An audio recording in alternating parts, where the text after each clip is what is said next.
Lafont, merci de nous accorder votre temps. Les lancements de la communauté urbaine Grand Paris Seine-et-Oise. L'Esperluette. L'opération de lancement, il faut le dire tout simplement, je pense que tout le monde en est conscient, est ratée. Raté en sens qu'il n'y a pas de siège social, il y a un logo semble-t-il qu'on arrive à voir, il n'y a pas de numéro de téléphone. C'est anecdotique, mais il y a 8 jours de ça, pour essayer de connaître la date et le lieu de la prochaine réunion du conseil communautaire, j'ai appelé au numéro que j'avais trouvé sur internet pour Grand Paris Seine-et-Oise. Je suis tombé sur l'Audace, qui est toujours là, qui était le site de l'ancienne agence d'urbanisme. Donc j'ai tombé sur quelqu'un, je lui ai dit est-ce que vous avez le numéro de GPSO? Il m'a dit ben, je voudrais bien, ils sont dans le même immeuble. Je voudrais bien, mais je ne peux rien vous dire. J'ai appelé ensuite le service de l'égalité, du contrôle de l'égalité à la préfecture. Je suis tombé sur quelqu'un de très sympathique qui m'a dit écoutez, moi je sais, j'ai pas grand chose, je vous donne le numéro de téléphone d'un de mes correspondants. C'est une correspondante. Donc j'ai appelé la dame qui m'a dit je crois que c'était le jour à telle heure. J'ai fait la même démarche auprès de la mairie. Alors par écrit, courrier recommandé sans réponse, et à l'accueil de la mairie, après on dit ah ben je crois que c'est tel jour à telle heure à tel endroit. Bon, ça c'est classique, nous sommes en train de mettre sur les rails une administration assez lourde d'ailleurs. Mais comment jugez-vous vous? Non mais attendez, j'ai une petite expérience au service public de l'État. Un patron d'un grand service de l'État qui fonctionne comme ça, il ne reste pas 5 minutes. De toute façon, au prochain Conseil des ministres, il est viré. Il faut savoir par exemple qu'un préfet, s'il s'absente de son département, doit avoir une autorisation écrite du ministre.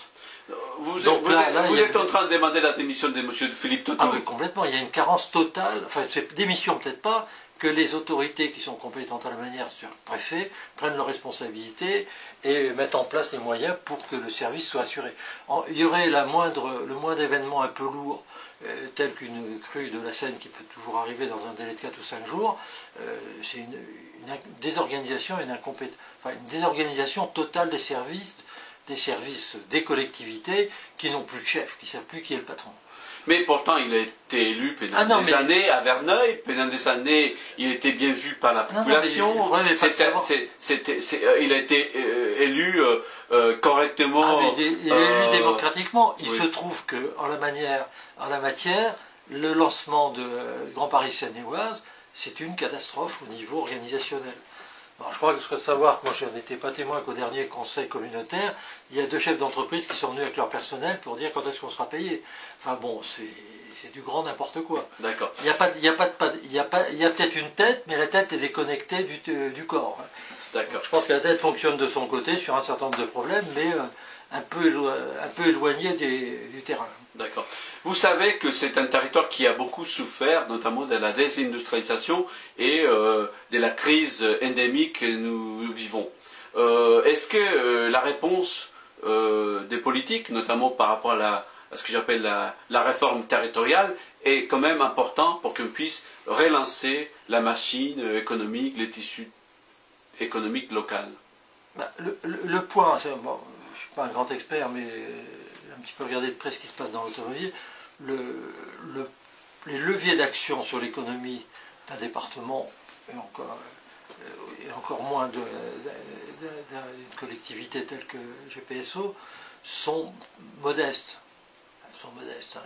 Ils n'ont pas les moyens, ils ne sont pas créateurs d'emplois en ce sens, parce que c'est capitalistique, ils peuvent faciliter la création d'emplois. Autrement dit, de manière très simple, on fait aujourd'hui une réforme territoriale. Voilà le résultat d'une communauté urbaine assez mastodonte. On est d'accord.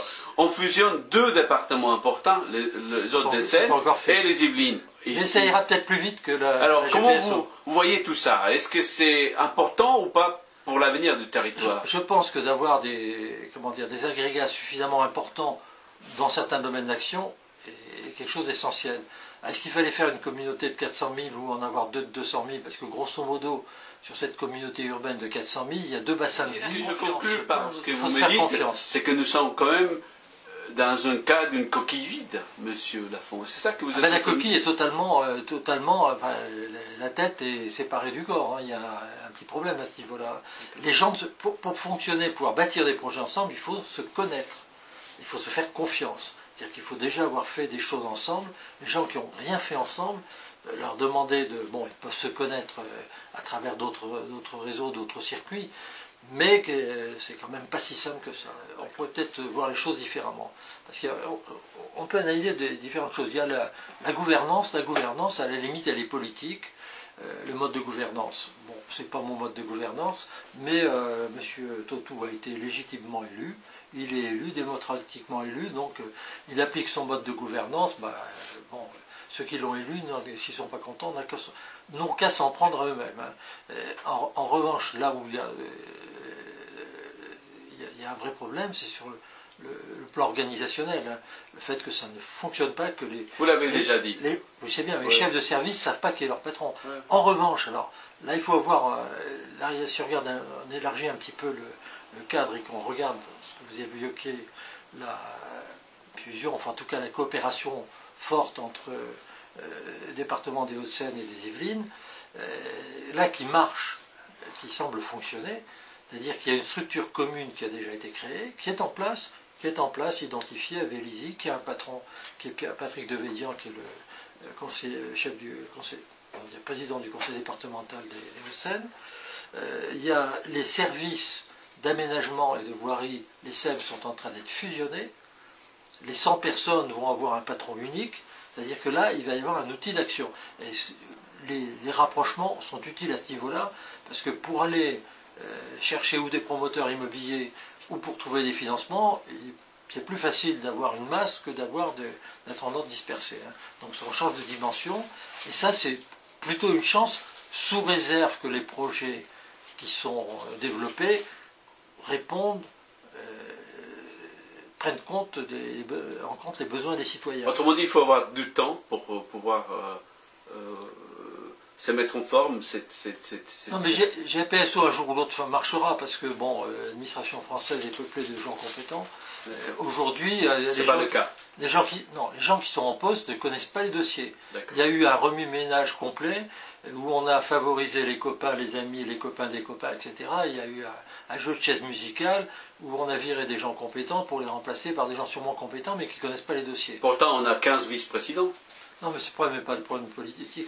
Ça, c'est plutôt une bonne chose, parce que les vice-présidents, par rapport à ce qu'on a pu connaître à CA2RS, ont une certaine capacité de faire entendre leur voix, voire d'agir. Si on prend un exemple que je connais, qui est celui de l'accès à Internet, c'est une chance pour les secteurs sinistrés de CA2RS d'être passé en GPSO, parce que le vice-président en charge du numérique, c'est Carl Olive, et lui, il ne prend pas les... Comment dire, il traite les problèmes sérieusement. Bon, c'est tout. Hein. On a vu ça.